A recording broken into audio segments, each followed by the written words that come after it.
যোৰহাটৰ সমীৰণ বৰুৱাৰ viral video' স্তম্ভিত জনসাধাৰণ থানাত গোচৰ ৰুজু পত্নীৰ সৈতে সংঘটিত পাৰিবাৰিক সংঘাতৰ ঘটনাৰ পিছতে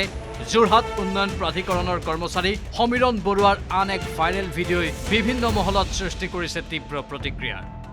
সমীৰণৰ ঘৰুৱা গাড়ী চালকজনক কোনো কথা কেন্দ্ৰ কৰি গালিগালাজ কৰাৰ লগতে ভৰি চেলেকিবলৈ বাধ্য কৰাৰ দৃশ্যৰ এক ভিডিঅ' শেহতীয়াকৈ ভাইৰেল হৈছে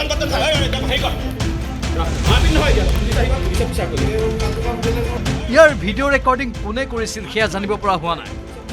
কিন্তু এগৰাকী চাহ জনগোষ্ঠীৰ লোকক ভৰি চেলেকিবলৈ দি কৰা এনে বৰ্বৰোচিত ব্যৱহাৰে সকলোকে আচৰিত কৰি তুলিছে ভুক্তভোগী বিপুল ওৰাঙে যোৰহাট সদৰ থানাত ইতিমধ্যে এজাহাৰ দাখিল কৰাৰ পিছত আৰক্ষীয়ে গোচৰ ৰুজু কৰি সমীৰণ বৰুৱাৰ সন্ধানত জোৰদাৰ অভিযান আৰম্ভ কৰিছে ইতিমধ্যে সমীৰণক 24 ঘণ্টাৰ ভিতৰত গ্ৰেপ্তাৰ কৰাৰ দাবী উত্থাপন কৰিছে কেইবাটাও চাহ জনগোষ্ঠীয় সংগঠনে সমীৰণ বৰুৱাক 4-5জন সহযোগীক লৈ কিনি এটা ৰুমত বন্দী কৰি তালিবানী যিদৰে শাসন চলায় তেওঁ থু চেলেকাবলৈ বাধ্য কৰালে জোতা চেলেকাবলৈ বাধ্য কৰালে আনকি গুৰিতে 4-5জন মাৰপিট কৰিছে টেম্পুত উঠি যাওঁতে তেওঁ টেম্পুৰ ভিতৰতো মাৰপিট কৰিছে সেইগৰাকী বিপুল ওৰাং যেতিয়া তেওঁ ঘৰ পালে ঘৰত আহি কিনি লোকেল তেওঁ স্থানীয় আৰক্ষী চকী মাধৱপুৰত এফআই দিবলৈ গ'ল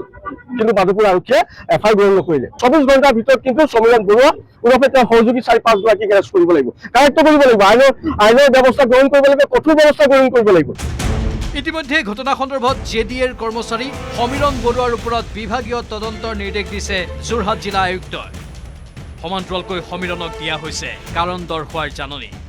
সমগ্ৰ ঘটনা সন্দৰ্ভত প্ৰতিক্ৰিয়া প্ৰকাশ কৰিছে যোৰহাটৰ বিধায়ক হিতেন্দ্ৰ নাথ গোস্বামীয়েও ডিপাৰ্টমেণ্টেল প্ৰচিডিং ইতিমধ্যে ড্ৰ কৰিবলৈ দিছে আৰু তেওঁক আৰু এটা শ্ব'কজ নটিচ তেওঁলৈ দিছে মানে ষ্টাৰ্ণ একশ্যন হ'ব যদি মানে কথাবিলাকতো এটা প্ৰুফ হ'ব লাগিব সেই প্ৰুফ কৰিব লাগিব আমিয়ে কৰিব লাগিব সকলোৱে মিলি পেলাই গতিকে সেই কথাটো কৈছে আৰু আমি ষ্টাৰ্ণ একশ্যন ল'বলৈ যাম চব ধৰা পৰিব লাগিব জেডিএৰ কৰ্মচাৰী সমীৰণ বৰুৱা বৰ্তমান সন্ধানহীন আৰক্ষীয়ে গ্ৰেপ্তাৰ কৰাৰ পিছতহে এই ঘটনাৰ আৰু বহু বিস্ফোৰক তথ্য উদ্ধাৰ হোৱাৰ পূৰ্ণ সম্ভাৱনা আছে bureau' report news 18 Assam north east